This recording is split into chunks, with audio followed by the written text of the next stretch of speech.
ജീവിതത്തിൻ്റെ കാര്യം പറഞ്ഞാൽ ഭയങ്കര രസമാട്ടോ. 3 വർഷം കംപ്ലീറ്റ്ലി കിടപ്പിലായി പോയ ഒരാളായിരുന്നു ഞാൻ. ജീവിതം തീർന്നു എന്ന് വിചാരിച്ച് നിന്നിടത്തുനിന്നാണ് ഇപ്പോൾ വീണ്ടും തുടങ്ങുന്നത്.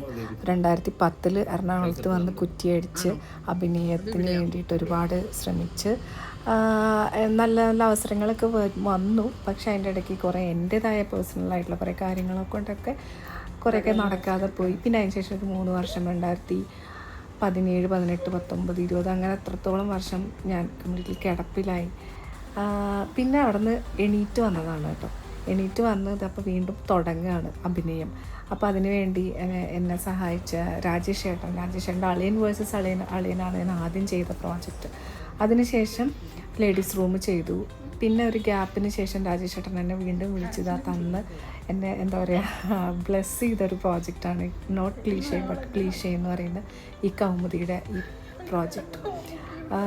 ഇത് ഞാൻ ഇപ്പോൾ ഈ കണ്ടുകൊണ്ടിരിക്കുന്ന ഈ സംഗതികളൊക്കെ ഈ സിനാരിയോ എൻ്റെ ലൈഫിൽ ഞാൻ ഒരിക്കലും ഇനി നടക്കില്ല എന്ന് വിചാരിച്ചിട്ടുള്ള കാര്യങ്ങളാണ്. ഞാൻ കിടപ്പിലായി, ഇനി എൻ്റെ ജീവിതം കഴിഞ്ഞു, ഇനി എനിക്ക് ലൈഫില്ല എന്ന് വിചാരിച്ച ഒരാളാണ്. അതിനുശേഷമാണ് ഇപ്പോൾ ഇതൊക്കെ നടന്നുകൊണ്ടിരിക്കുന്നത്. അപ്പോൾ ഇവിടെ നടക്കുന്ന ഈ ഷൂട്ടിന് വേണ്ടി ഞാൻ പോകുന്ന അതിൽ പോയിക്കൊണ്ടിരിക്കുമ്പോൾ കിട്ടുന്ന ഓരോ പ്രശ്നങ്ങൾ, ബുദ്ധിമുട്ടുകൾ എല്ലാം ഞാൻ വളരെ സന്തോഷത്തോടു കൂടിയിട്ടാണ് ഫേസ് ചെയ്യുന്നത്. കാരണം എന്താ വെച്ചാൽ എനിക്കിതൊക്കെ ഞാൻ പ്രതീക്ഷിക്കാതെ ദൈവം തന്നതാണ്. എന്തോ ഒരു ബോണസ് ലൈഫിലാണ് ഞാനിപ്പോൾ ജീവിക്കുന്നത്. അപ്പോൾ അതിൻ്റെ ഒരു സന്തോഷവും കൃതജ്ഞതയും എല്ലാം നന്ദിയും ഒക്കെ ദൈവത്തിനോടും യൂണിവേഴ്സിനും കൊടുത്തിട്ടാണ് എൻ്റെ അമ്മയുടെ സ്പിരിറ്റ് അല്ലെങ്കിൽ എൻ്റെ അമ്മയുടെ ആത്മാവിൻ്റെ കൂടെയുണ്ട്. ആ അമ്മേനോടും ഒക്കെ താങ്ക് യു പറഞ്ഞിട്ടാണ് ഞാൻ ഇതൊക്കെ എൻജോയ് ചെയ്യണം.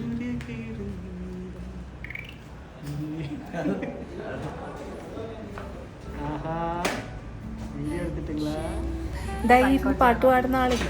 ഞങ്ങൾ സെറ്റിൽ ടോം ആൻഡ് ജെറിയാണ് കേട്ടോ. എന്നെ എപ്പോഴും വെറുപ്പിച്ചുകൊണ്ടിരിക്കും ജയറാം. പക്ഷെ നല്ല പേഴ്സണാണ്, വളരെ നല്ലൊരു കോ ആക്ടറാണ്. എനിക്ക് ഒരുപാട് ഇഷ്ടമുള്ളൊരു വ്യക്തിത്വമാണ്. നല്ല ഫ്രണ്ട്സാണ് ഞങ്ങൾ. സന്തോഷം കൊണ്ടും സമാധാനം കൊണ്ടും മനസ്സ് നിറയുന്ന ഒരുപാട് നിമിഷങ്ങളാണ് എനിക്ക് ഷൂട്ടിന് പോകുമ്പോൾ കിട്ടിക്കൊണ്ടിരിക്കുന്നത്. കാരണം ഞാൻ അത്രയ്ക്കും അതിനുവേണ്ടി ആഗ്രഹിച്ചിട്ടുണ്ട്. ഓരോ എപ്പിസോഡ് വരുമ്പോഴും അതിൻ്റെ താഴെ വരുന്ന കമൻസ് വായിക്കുമ്പോൾ എൻ്റെ മനസ്സ് നിറയാറുണ്ട്, എൻ്റെ കണ്ണ് നിറയാറുണ്ട്. എന്നെ സ്നേഹിക്കുന്നവരോടും വെറുക്കുന്നവരോടും ബാഡ് കമൻസ് ഇടുന്നവരോടൊക്കെ സ്നേഹം മാത്രമേ ഉള്ളൂ. അപ്പോൾ ഈ സ്കെഡ്യൂൾ ഇവിടെ തീയാണ്. ഞാൻ സെറ്റിംഗ് പാക്ക് ചെയ്ത് പോവാണ് എറണാകുളത്തേക്ക്. ബൈ.